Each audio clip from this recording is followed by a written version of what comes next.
Hello, everyone, and happy New Year's Eve. I am Psychic Medium Jamie. Spiritwalker Nicole. We are Shades of Spirit.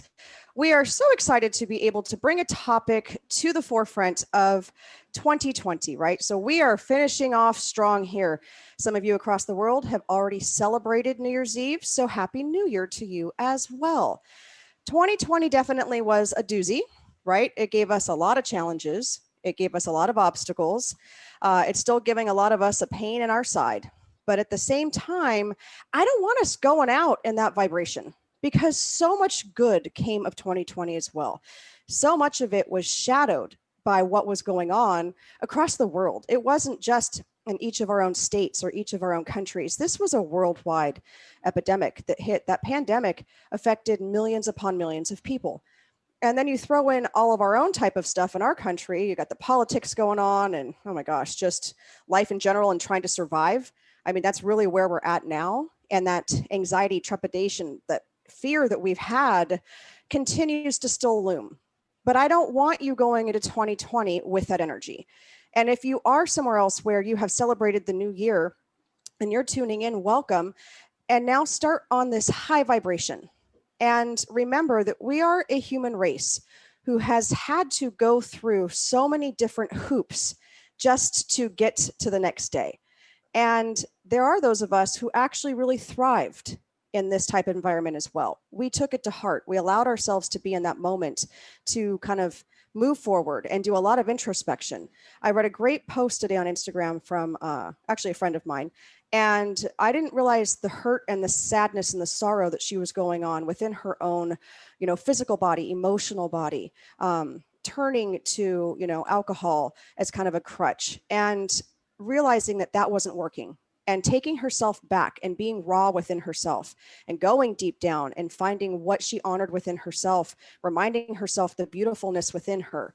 And so she had this powerful statement on Instagram. And so I'm not going to shout out your name because I didn't get your permission, but I just want to say that that really touched me. And thank you for sharing your story because it's about empowerment at the end of the day, which is why we're doing the show today. Yeah, I'm excited because 2021 is the year that we are going to kick this pandemic's butt and finally get back to normal. You can feel it. You can see it. However you feel about the vaccine thing, that's not what we're going to talk about today, but changes are happening, positive changes, and it should be excited. I am. So do you want to introduce our first person and tell everybody what we're doing with these lovely beings that are on our show today? So today's show is going to be a thank you show, instead of going out. And I know a lot of people are like, let's get rid of 2020 and all that. And yeah, absolutely. Let's do that. But we're going to say thank you today. We're going to show some gratitude to certain groups of people that have really shown their true colors this year and sort of embraced that spirit that is not often seen. And we really got to see some of these heroes come into the light this year. Yep. We're doing Rich first? We're doing Rich, and everybody who we have on, the people that they're going to be thanking, all have personal experiences in that as well, and have been and are everyday heroes within our lives and within the lives of others. Yeah, absolutely. So Rich was specifically chosen. Rich is going to come on and he's got a few things to say that he'd like to kind of put out there to the people as a thank you to our first responders.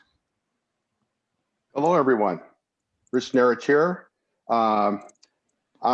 Just to get started here, I was a police officer for 30 years in the city of San Diego.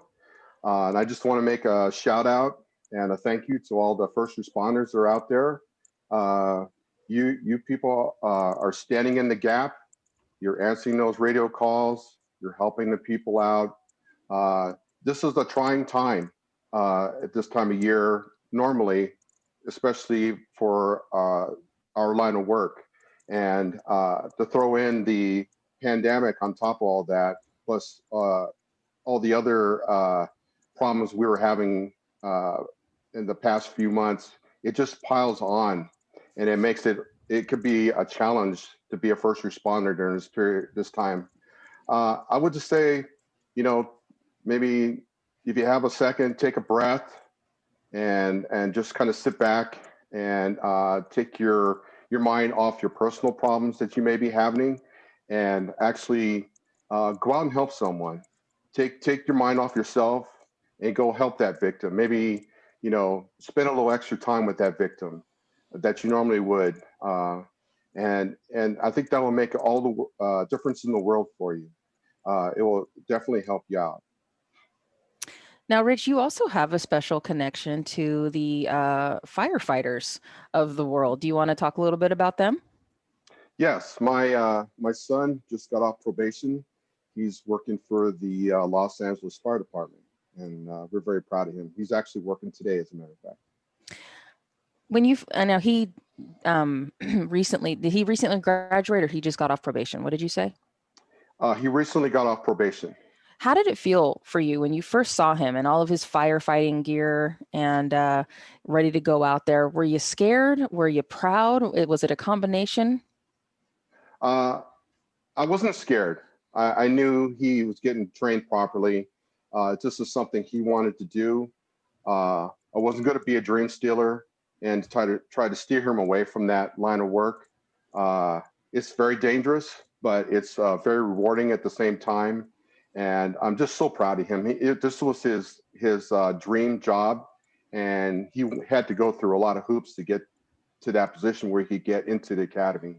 And I'm just so proud of him that he stuck it out. Is there any rivalry that goes on during the holidays with the police and the firefighters? I don't think during the holidays, no, because you're constantly out there working the calls together, and you just don't have time for that rivalry. It usually shows up when everything kind of settles down. I love it. I love it. And you know what? Thank you for what you've done. You know, this is in your family, and this is something that you guys, you know, take those oaths and you stand in that space, and you're there to help people and you're there to support them. And, you know, it has been trying this year, to say the least. And for, you know, for everything that you do, we appreciate it. And so, you know, we love that you come on and you're willing to share your story and kind of give some advice out there to, you know, to everyone that you've worked with that are still working. You've got to retire now, and you have that bank of knowledge and that support, and you're finding other groups to help as well, those volunteer groups that are out there that you help. And that's just amazing to continue that process and the give back in it. So before you go, can you kind of talk about your transition? Because I think people would definitely find that interesting. 30 years as an officer in San Diego, and now what does that transition look like for you? It was tough. I'm not gonna sugarcoat it. It was tough, and I'd say, if you need help, get help. You know, there's no shame in getting help. There really isn't. And then working with you and Nicole, it really helped me to transition past that former life. I call it former life now because I've been retired 6.5 years now. So I didn't let all that negative stay attached to me. I was able to work that out, and then again go out and try to help someone else now transition or move through what they're going through. So I've always been a helper, you know, wanting to help people, and it was just a natural it was a natural flow, just to flow into something different. I love it. And now you're working on your healing abilities and what you can give back on that side of it. You know, congratulations. Rich was one of our first groups to go through our Reiki certification, and I know I said it wrong. Just shut up over here. Just shut up. Okay. He was certificated, but he is a Reiki master now, along with LaShawn, who will be on at the end of the show, and Nicole as well. So, you know, you've taken all of what you've done, and now you're going to be moving forward in healing and working with others and their energy and connecting on a completely different level. And it's just amazing to see that, because you can help those that were in your field that are, going through that trauma and some of those things that they need healing with as well. And just being able to connect that community and show that it's more than just, black or white, that there's this gray area and there's help and support for them in so many different ways is amazing. Both on spirit side, along with the humans that we work with as well. So congratulations to you on that.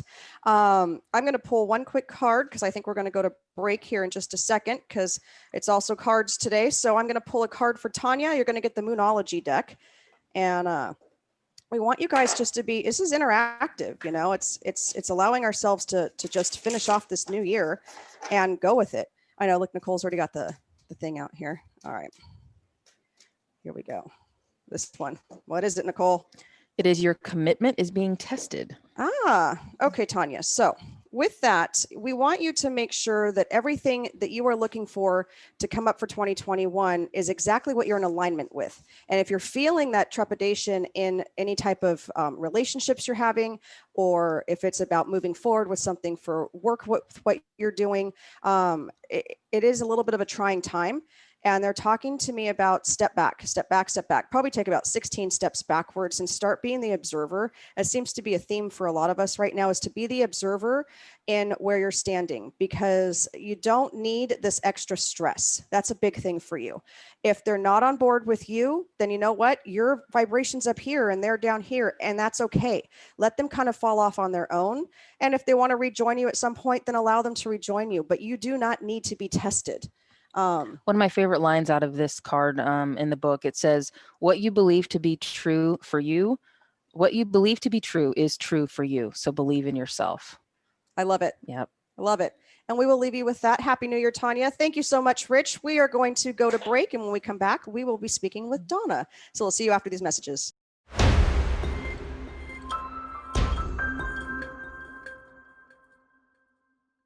Hello, everybody, and welcome back to Shades of Spirit. I'm Psychic Medium Jamie. Spiritwalker Nicole. And today we are honoring and hearing the stories of some of our essential workers that are working day in and day out to make sure that we continue to thrive in what has been, for a lot of people, a Debbie Downer year. I mean, like the worst year ever. I feel like it's Saturday Night Live and you hear wah, wah, but for a lot of us, it has been a time of being able to go within and kind of move forward and make plans for, whenever this all decides to lift, but we're working towards that. But some of you have to still work every day, right? And you have to work through a lot of just trials and tribulations and learning new things and being able to kind of just help that younger generation on being able to move forward. And I love that Donna is not only a school teacher going through this, but she also has a child going through this as well. So you've got the double whammy going on there. I can't imagine what it's like for you guys on the other side. And I mean, besides you, we've got a couple other friends that are teachers. And then as a mother, having to also navigate your son's schooling at the same time. And being present for that, some of us aren't able to stay home like yourself. You're teaching while he's going to school. We're not able to do that. I know that my daughter is a senior this year. She's been tutoring 2 students that are in elementary school because they're having a tough time because English is their second language. For one of the little girls that she does, she's in 2nd grade. Her mom doesn't speak English at all. So Abby's over there typing emails in Spanish, which hallelujah for 4 years of Spanish, folks. But that's very hard. I mean, it's just the everyday of trying to turn the computer on, let alone get into a Zoom meeting. I don't know how many times I've been pulled away from my son because the Zoom internet went out. I mean, all these things. And yet you're sending out Christmas cards to your students and you're checking in on them. And it's just all of these things that you guys can do. I have a friend whose husband is a teacher, and on Christmas Eve, he was calling every single one of his students to check in on them. You guys are going above and beyond what you normally do in the classroom as well. So kind of tell us how this has affected you, how you've been able to empower your students, your son, yourself, and just work through this the best that you can. Well, I think what's been really hard for me, it's like you're saying, like sometimes you get bumped off of Zoom, and that's been really tough. It's like, just the technology piece. I mean, there's been days when, you know, you have all these kids and all these teachers working from Zoom from home. And there's been times when we try to put 2 adults on at a time, because if one of the adults gets dropped off the meeting, it's like, at least somebody can take over. And then there's times when we're dealing with kids that don't have internet access, that their internet is spotty, just a lot of different things. There's times where, you know, you might have a family with like 5 siblings, like from elementary school all the way up to high school, and they're all trying to learn at the same time, and sometimes within like the same room. And it's just been really difficult. I know for a lot of my teacher friends, we all feel so powerless. Like we've all discussed it this year. Like we feel so powerless because I'm very kinesthetic. I'm a lot like my students. So it's like, for me, it's like the big thing was the personal interaction with my kids. You know, sometimes my kids just really needed a hug, or they just needed somebody to sit with them during lunchtime. And I could say this has been the most challenging of the whole 20 years that I've been teaching, the absolute most challenging year. I mean, I'd say even more so than my first year of teaching. It's just been extremely difficult. You know, like you mentioned, I sent out Christmas cards to my students, and then I wasn't expecting any responses from them, but they have, I set up a Google, a voicemail, so that their messages go, they don't have my personal phone number, but it goes from Google Voice to my personal phone number. So I get all their messages. I get the stuff in the middle of the night, and people are like, really, are you crazy? You gave them your personal number?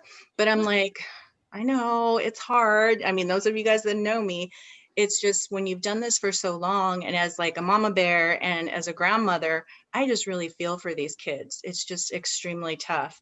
But to get those responses from those kids, or they'll send me a picture, they'll text me a picture of them holding the card, and like, nobody's ever sent me a card. I was crying, but I just knew how much that meant to them.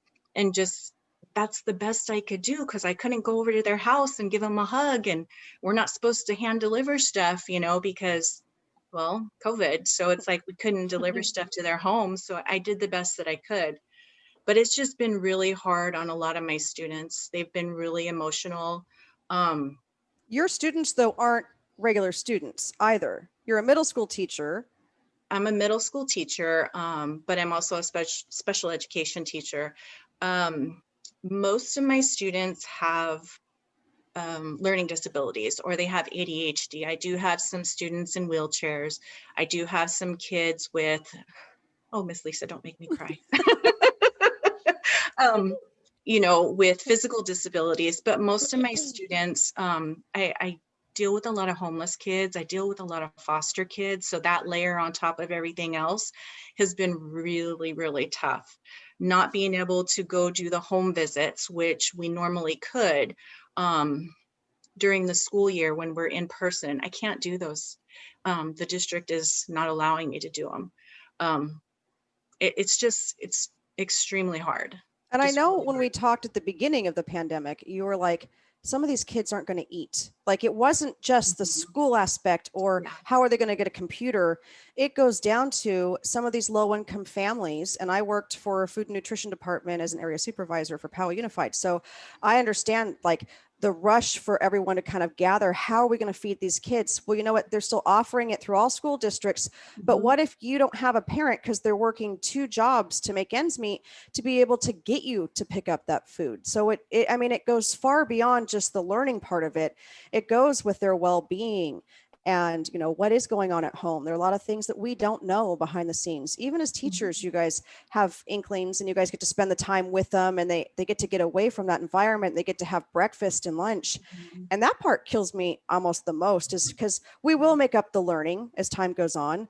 But for those kids that rely on just like food and connection and to have that conversation in the morning with their lunch lady because their mom was too busy because she had to get to that job, and got taken by the neighbor, you know, to school, and to be able to have that connection with the yard duty and with their teacher, and, you know, maybe the office staff, just depending on what it is. You know, all of you have done so much. And I think what gets me too is is that we acknowledge the teachers and we acknowledge what you guys are doing and how you're going about it. We don't understand how hard it is for you, but there's also the custodians, the office staff, people that have been, laid off or on furloughs now that don't get to interact with the kids as well. My son especially really had a great connection with the office staff. Now, unfortunately, it's because sometimes grandpa forgot to to pick him up. He didn't realize it was his day. And so it got to a point where it was kind of a joke. And so like my son would go in, they're like, just get the phone, Jake. You could just, so he'd be over there like, Mom, grandpa forgot again.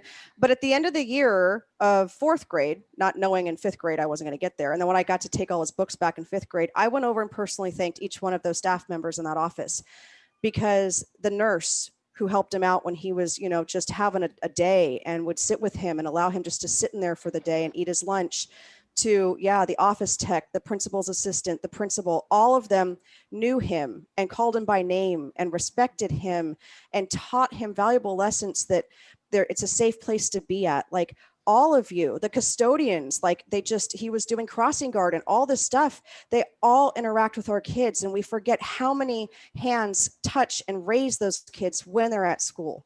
So what would be a message, a thank you type of message that you can give out as a mother and as a teacher to this particular group of essential workers? For everybody who works in education, just like you're mentioning, down to the lunch lady, down to the paraeducators, the yard duties, the volunteers that come in on their own time. It's huge. You have an impact on these kids that you do not know. And just thank you for all you're doing. I know it's hard. I talk to my paraeducators, I talk to my fellow teachers, and there's a lot of crying going on behind the scenes because they feel so helpless. But you guys, thank you for all that you do. The custodians, like you're saying, the custodians that knew the kids' names, that said good morning to them, the people in the office, the attendance lady for the kid that always showed up late, but the attendance lady who was always there for that kid. Just thank you. It's hard. And, for the parents out there, I know for me, it's been rough. Really look out for your kids. Like you're saying, the learning will get caught up eventually, but just the kids' mental health and emotional health is really huge right now. Kids are really struggling. Kids are hurting, and just to be there for them, because school staff, we can't always be there for them. So just for all the parents, the grandparents, the aunties and uncles, just look out for these kids. It's huge, and they really need us right now. I love it. Thank you so much for coming on today and sharing your story with us, Donna. We appreciate you and all the essential workers in education. We're honoring our essential workers in police and fire as well. Right now, we're going to take a break. When we come back, who do you have a card for? I have Mary Ann Benson. Mary Ann Benson, got the card ready. I've got Griselda as well. So when we come back, we'll do Mary Ann's card, and then we're going to bring on Lisa. And now we've already made her cry with Donna's story, so I'm sure this will be a piece of cake for you, honoring essential workers in those skilled nursing facilities as well. So we're going to take a quick break, and we'll see you after these messages.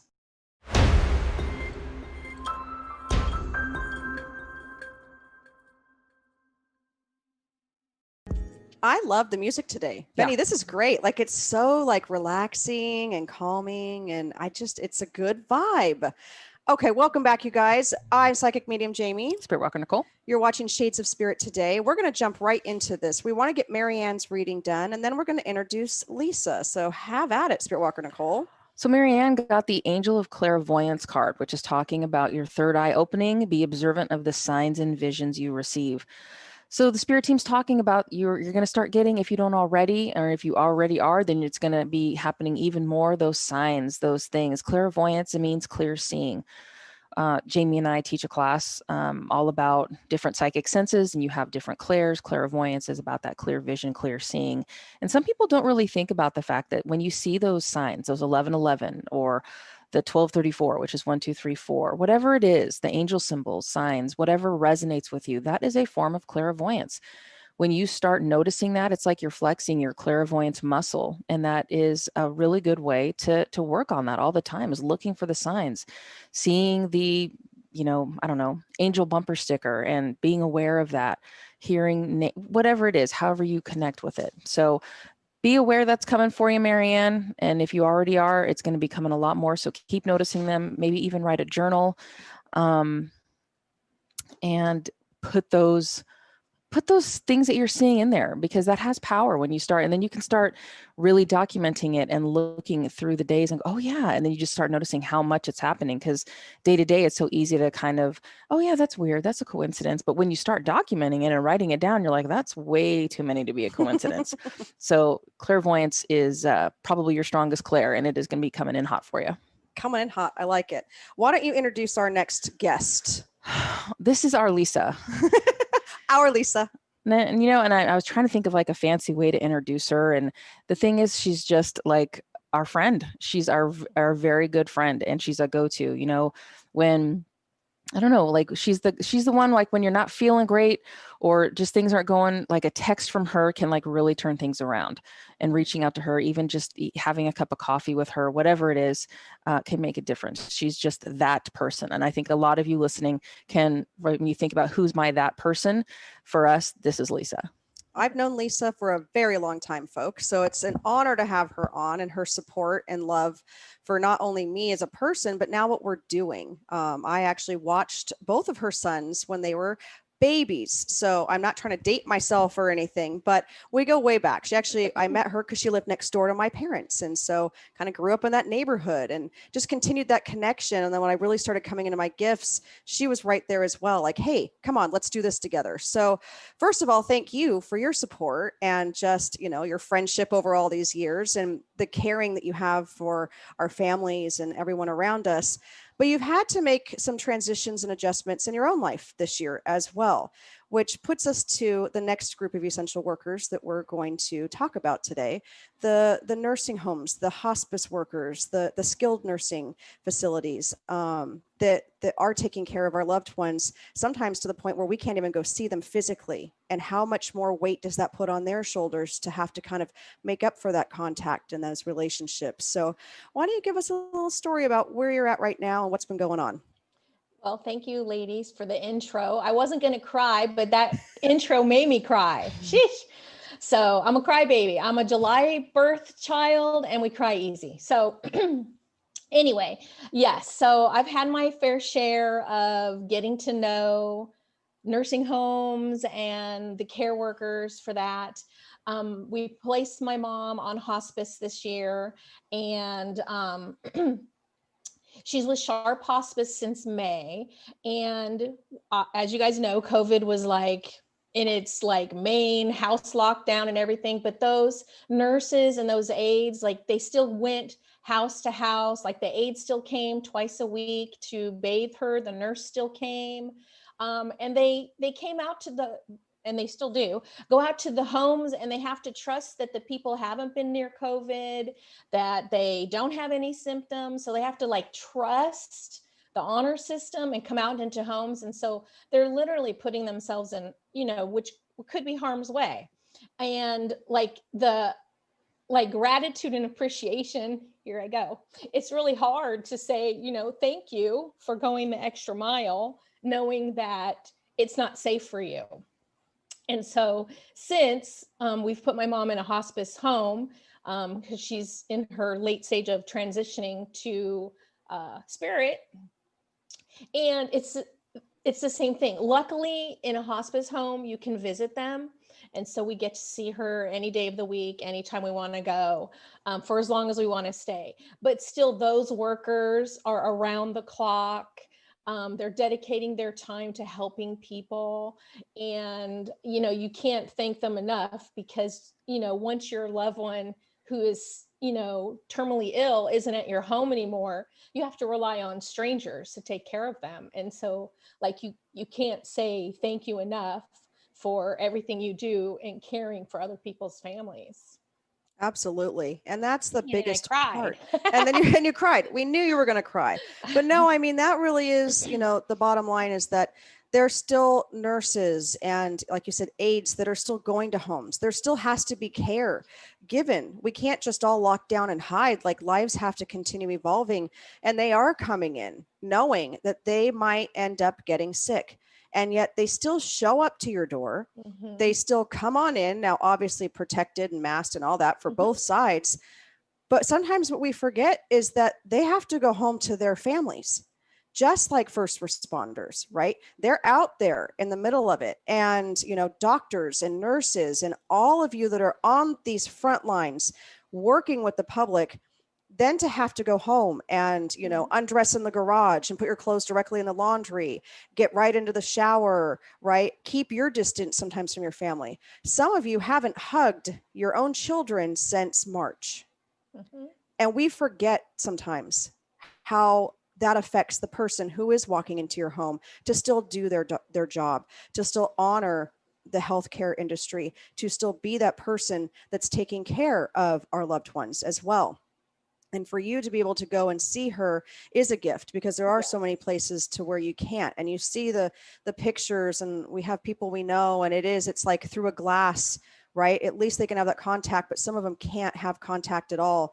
I think what killed me was on Facebook. It was an older couple who were in different wards of a convalescent home. And finally they were allowed to see each other, and they'd been married like 70 years. And just the emotion that erupted to touch one another again. We take sometimes that for granted. And just, acknowledging you guys and allowing allow this to come through, allow this love and light to come to you as well, because that's what we're doing, is we're raising our vibration and we're honoring all of you today. So Lisa, thank you so much for sharing that. We told you were going to cry. I'm going to pull a card. I already actually did it break for Griselda Fernandez. And let's see, you want to do Monica Sanchez? Yep. Perfect. And then I've got Brianna Nunez. You guys will get cards before the end of the show. The Enchanted Forest is what I got for you, Griselda. And I love this deck. It's out of the Gaia Oracle deck. And we're right now finishing off a full moon, right? It's about the connection with Earth along with sky. It talks about mystery, magic, and excitement. And it talks about 1 minute life seems rather mundane and boring, which a lot of us are kind of going through right now. It's kind of like Groundhog Day over and over and over again. Then all of a sudden, someone or something sweeps into your world like a breath of fresh air. All of a sudden, you feel as though you are on a magical mystery tour with a renewed sense of passion and excitement for life. Take that passion, that excitement, that magical mystery tour. Listen to the song, because it's a really cool song as well, and allow yourself to just start floating. They're showing me that floating part of it, that elevation part of it for you, moving into this new element as well. It's exciting for you. And I know that you also are in the healthcare industry as well with what you do. So I want to personally thank you, because I'm sure you're still seeing clients and patients as well and still helping them. Maybe it's through Zoom, maybe it's not the direct contact. I'm not quite sure. We haven't talked in a little bit, but you help others on this mission and just giving them that hope every day. And now it's coming back to you. It's coming full circle is what they're showing. It also is talking about life is full of romance now. Woohoo! I love it. Continue embracing that love for your family, yourself. That's the biggest part. And then that connection to continue growing with your spirit team is right where they want you to be. And I'm going to leave you with that. We got a couple minutes before we go to break. You want to do Monica's? Monica's is very straightforward. It is the angel of release. So this is the time. If you look at the card, you'll see a woman holding a bunch of balloons with different things, words written on them, releasing those balloons with an angel waiting up above. And that's what it's all about. Tonight is a perfect night to do that. Take advantage of this transition from 2020 to 2021. Write it, think it, however you want to do it. Take all that energy that is not serving you anymore and get rid of it, and just make some room for that new 2021 energy. And that's just release. Release. Let it go. Let those balloons go. Let them fly. Before we go to break, I want to do a shout out to all of you that are in hospitality, restaurants, bars, movie theaters, small businesses. My background is 25 years of restaurant management. I understand how hard it is for all of you, from the busser to management to the owners. I have a friend, a dear friend who I grew up with, who owns many locations in San Diego, and the weight it is on her to be able to feed her for her families, the families that work for her, for them to be able to eat and to be able to survive is really weighing on her. And just, we're doing what we can, but for you guys out there, it is a tough time. And we support you. We love all of you. We know how hard you work when you're in those jobs and what labor intensive jobs they are. And some of you will work 2 or 3 of them in a day just to survive and or to go to school. Like some of you are servers and bartenders and you're working to go to college. And a lot of this is being held up. And so I want to acknowledge you as well, as those essential workers out there and small business owners. We're still trying to send you love and light for you guys to hold on to your own livelihood. After we come back from this break, we're going to have LaShawn on as our last guest today, speaking on behalf of herself and working with doctors and nurses this year. So we will be right back after these messages.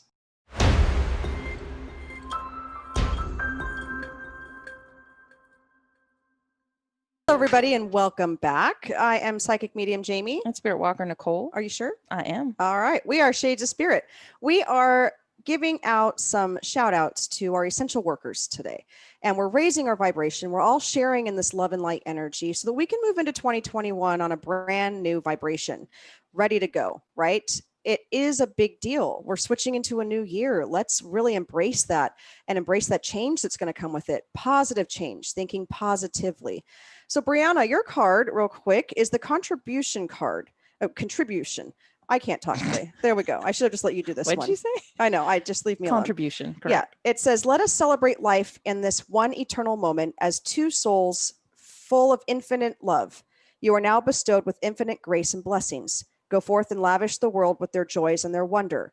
It says, gift your time, wisdom, or influence to a project. It's all about your energy and where it's at right now and gifting that out and doing it in an environment to where you can get that back as well. That's very important, is having that reciprocation and allowing yourself just to feel like Monica's card with the balloons, like you're going up into the sky and you've got this energy flowing with you, but they want you to bring it into that mind, body, and soul for you, and then to put it back out for others, to be able to harness that with you as well. And you're traveling on a journey with others, and they're talking about this is a good match as well. And I'm going to leave you with that so that we can get to LaShawn, and then we have our closing remarks for 2020 as well. So LaShawn, you've got the task of doctors and nurses. I'm just going to let you go. Everyone, this is LaShawn with Luminous Path with Love. She's the one that makes us all these bracelets as well, right? And so talk about why we're doing that for you. Top of the morning to you all. So for me, well, my journey started actually 2 years ago when I was diagnosed with breast cancer. That kind of reared its little ugly head this year to the point where in November, I had 12 doctor's appointments back to back to back. Some days it was 2 doctors at a time. November, I had 5, including a surgery. So a total of 17 appointments and surgeries done within a month's time frame of November and December. I said I wasn't gonna cry. It's just that, you know, I appreciate you. We all appreciate you. You know, the doctors and nurses have become a part of people's family, as Lisa had said in the prior, before the break. I can't imagine what it's like to be in their position of trying to protect themselves, their families, and then the community too. I don't want to cry. You know, you've seen countless videos of them working and helping up their patients because their loved ones can't be there. And so, Lisa, when you said that you were able to be there with your mom, that just made my heart feel all warm and fuzzy on the inside, because there are so many people who haven't been able to have that. So you have these doctors and these nurses who are holding up the phone so that they can, you know, have communication with their loved ones, because their loved ones aren't able to be there to hold their hand. You know, they're working lots of overtime, putting themselves on, putting themselves to be susceptible to, not having the proper tools, starting out. Like what? Okay.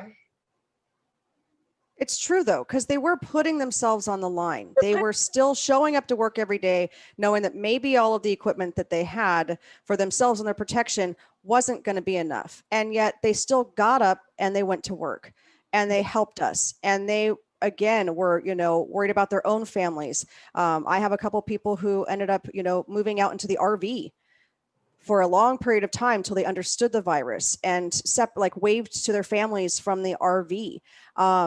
That takes a lot and a toll, but so many of them have touched your life. I mean, I can't imagine all that you've gone through, and each one at the same time, you've touched their lives. So we can't forget that either, is that we touch the lives of those around us as well. So you going in and being as positive as you can, even in those terrible times, that's still touching the life of that nurse, of that doctor, right? And having that relationship with them. And sometimes for some of us, we see these people once and that's it, right? Yeah. And so you're able to just come at it from that standpoint of like gratitude. Yeah, gratitude is very important to me. I pray for every first responder, to all the doctors and nurses.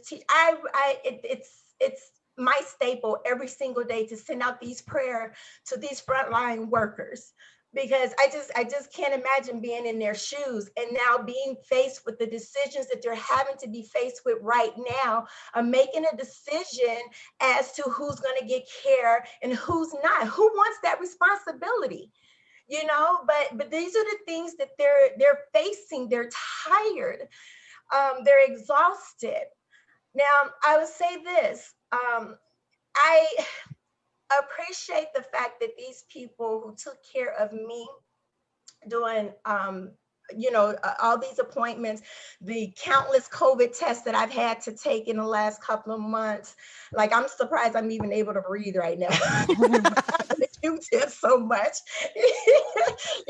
but how they talk to you, it's coming from a place of love and actual care. I feel that even during these times now, even more so than before, that it's that love is there, that care is there. They're sympathetic to what we are going through, and in the situation just in its entirety. You know what I'm saying? So with that being said, today and every single day, their dedications and their concerns are completely and totally unmatched. Absolutely. And I love it. We couldn't have said it any better ourselves. We definitely want to thank Rich and Donna and Lisa and LaShawn for coming on.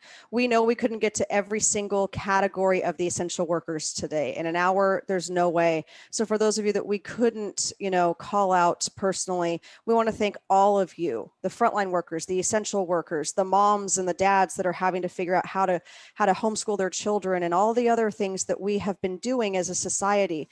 Raise ourselves up, work on that love and light within, send that out, even if it's for a moment, because the universe takes it, receives it, and puts it out tenfold. It's all about that energy exchange. So before we go and we wrap this up, we have a message that Nicole is going to read from Shades of Spirit to all of you. So we at Shades of Spirit would like to take a second to thank another special group of people. We would like to thank those that fought a war this year, fought a war against an invisible enemy. This enemy hit our shores nearly a year ago. This invisible enemy instilled fear in all of us. This enemy took our children out of schools, forced us inside, and separated us from our families. What this enemy could not do, however, is break our spirits. Humans still found ways to adapt and to come together using innovation and creativity. This enemy revealed to us that our real heroes are not found in Hollywood or on sports fields, but rather in the emergency rooms, in nursing homes, first responders, and in the men and women that work in grocery stores, willing to put their lives at risk to help others every day. This enemy changed the lives of virtually everyone on this planet, changed but did not defeat us. Thank you to each and every one of our listeners who continue to fight this war in whatever ways they can. Bless you all. Have a happy new year, be safe, and may 2021 be the change we need. So from us to you, thank you all so much. Thank you for listening. Join us again on Monday morning for Shades of Spirit at 8 a.m. Have a happy and safe new year, and we will see you guys later. Thank you all so much.